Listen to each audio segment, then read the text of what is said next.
South কোরিয়ার রাজধানী সিউলে জলবায়ু পরিবর্তন নিয়ে উদ্বেগ জানাতে রাস্তায় নেমেছেন ৩০,০০০-এর বেশি মানুষ। শনিবার আয়োজিত এই বিক্ষোভে অংশ নেয় নানা বয়সের পরিবেশ কর্মীরা। তারা সরকারের কাছে কার্বন নিঃসরণ কমানোর জন্য আরও জোরালো লক্ষ্যমাত্রা নির্ধারণের আহ্বান জানান। এ সময় প্রতিবাদকারীরা হাতে প্লেকার্ড নিয়ে কয়লা ভিত্তিক বিদ্যুৎ কেন্দ্র, প্লাস্টিক দূষণ এবং অন্যান্য পরিবেশগত সংকটের বিরুদ্ধে তাৎক্ষণিক পদক্ষেপ নেয়ার দাবি করেন। বিক্ষোভটি অনুষ্ঠিত হয় এমন এক সময় যখন কয়েকদিন আগেই কোরিয়ার প্রেসিডেন্ট লি জায়ে-মিয়ং জাতিসংঘের সাধারণ অধিবেশনে ভাষণ দিয়েছেন, যেখানে উপস্থিত ছিলেন প্রেসিডেন্ট ডোনাল্ড ট্রাম্প। সেখানে এক বক্তব্যে প্রেসিডেন্ট ট্রাম্প জলবায়ু সংকট নিরসনের পদক্ষেপকে প্রতারণামূলক কর্মকাণ্ড বলে মন্তব্য করেছিলেন।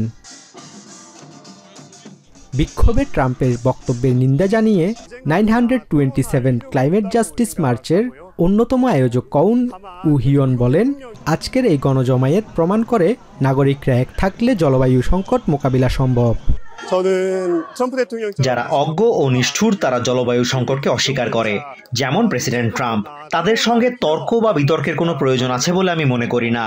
বর্তমান আমেরিকার প্রেসিডেন্টের এমন দৃষ্টিভঙ্গি রাখা লজ্জাজনক, কারণ এটি বিশ্বব্যাপী জলবায়ু ও পরিবেশগত সংকট মোকাবেলায় নেতিবাচক প্রভাব ফেলে। তবুও নাগরিকদের এই ঐক্যবদ্ধ চেষ্টাই জলবায়ু সংকট কাটিয়ে উঠতে পারে।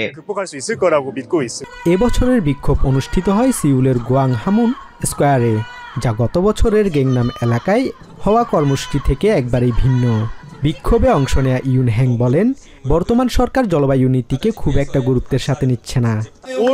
এই বসন্তে আমরা দাবানলের মুখোমুখি হয়েছিলাম, আর গ্রীষ্মকালে বন্যায় ভয়াবহ ক্ষয়ক্ষতি হয়েছে, যা অস্বাভাবিক জলবায়ুর লক্ষণ। বাস্তবতা হলো এসব ক্ষতির বোঝা সমাজের সুবিধাবঞ্চিত ও দুর্বল জনগোষ্ঠীর উপরই বেশি পড়ে, অথচ প্রভাবশালীরা সেভাবে ক্ষতিগ্রস্ত হয় না। শুধু আগের সরকারই নয়, বর্তমান সরকারও জলবায়ু নীতির ক্ষেত্রে খুব বেশি পদক্ষেপ নিচ্ছে না বলেই মনে করি। Basudebnath, TVN24 news desk. New York থেকে সম্প্রচারিত TVN24 টেলিভিশন বিশ্বজুড়ে বাঙালির কণ্ঠস্বর।